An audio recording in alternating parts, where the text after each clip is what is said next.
So why was today so meaningful?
Hunting was his passion. It was his life. He lived and breathed it, and it was what fed his soul.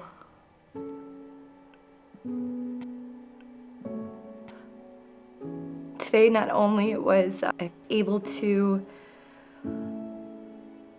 do something that he loved, it's so much deeper than that, and that it's like a spiritual connection with him. It's kind of like I can feel him there with me. Something to tell my 3 kids, to teach them, to show them, to honor him, that his love for me, for the kids, for this earth, for the animals, for the hunt, for the people that brought me here, I can feel it all.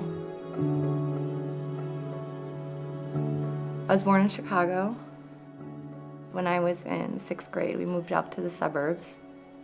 No one in my family hunts. Just very much more city life.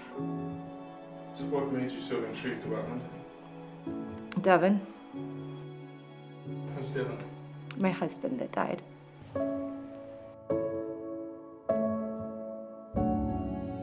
He was from a small town in North Dakota, Cavalier, North Dakota. Loved his small town, and he would talk about it all the time, and it just was a completely different world than I knew, but I was so intrigued by it and just loved hearing about it and wanted to experience it and wanted to experience what he loved. And you know, on his breaks, he'd watch hunting videos, and I would sit there with him, and he'd explain stuff to me and be like, I want you to come with me hunting sometime. It's like, yeah, but of course, you know, with his job, he didn't really get many breaks at all.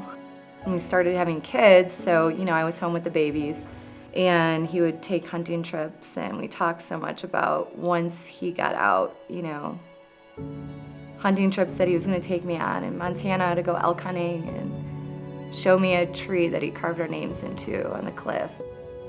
I just wanted to experience what he was passionate about, because I was passionate about him. You know, it's most of our marriage, he was gone. And at the time, like, I thought, man, everyone goes through some hard stuff. And I was like, this is it, okay? Like, this is my hard thing that I'm gonna go through. You know, his free time was very, very minimal. And we looked forward to him getting out and us being able to live a simpler life. And, you know, we wanted to have some land that he could go shoot a bow out the backyard with the kids and go hunting, you know, as much as he wanted. And obviously he died and that couldn't happen. So I'm learning. If I don't do it, it's not going to get passed on to my kids. You know, friends could take them out here or there, but it's a different way of life, showing them nature and the earth and appreciating the animals and learning how to go out in nature. It's not just, hey, once a year I'm going to take your kids to go get an animal. Oh my God, center mass! I think the easy thing would be to just, you know, let his friends take the kids. But, you know, it's a bigger process.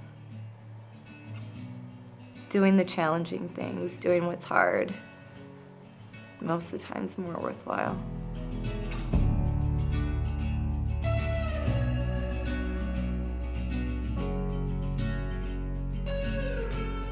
And you told me about a poem that your husband wrote. Yeah. You want me to read it? Yeah.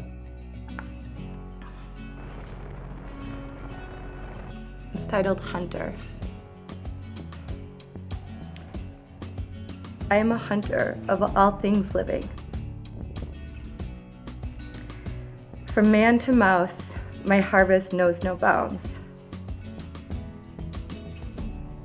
I make my own luck and refuse to fail. I put myself in the position to always have the upper hand, no matter the conditions or stakes. No weather can break me. No terrain can hold me.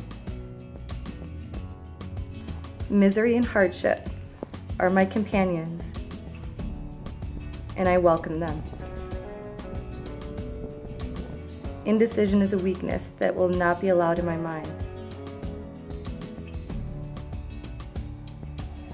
I will go until I can go no more, and then keep going.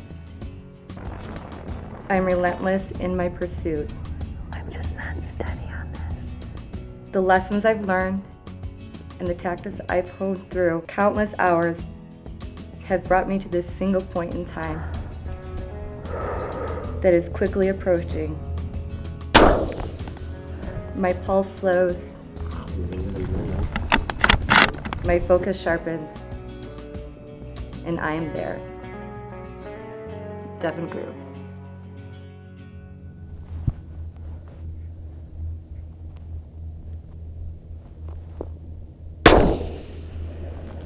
Reload.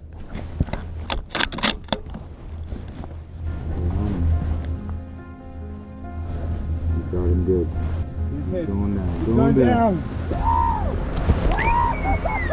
You got it. Beautiful shot.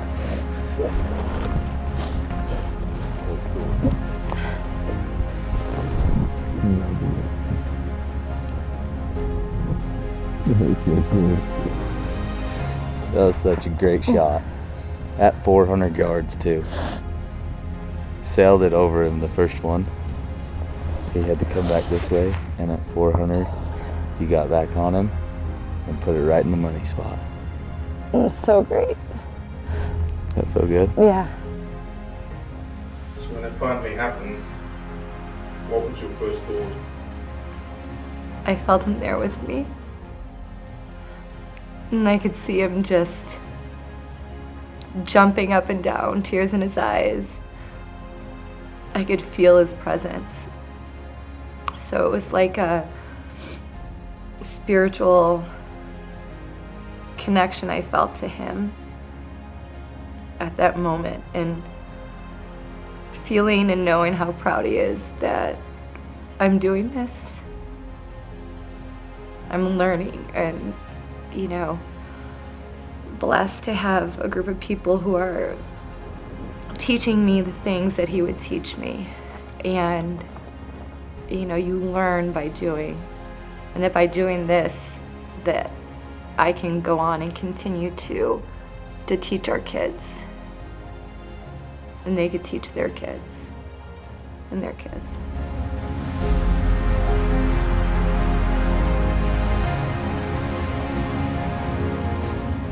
My name is Margie Groom. I'm a mom, a widow of a Navy SEAL, and now a proud hunter. Everyone has their own story. This is mine. It's in the blood.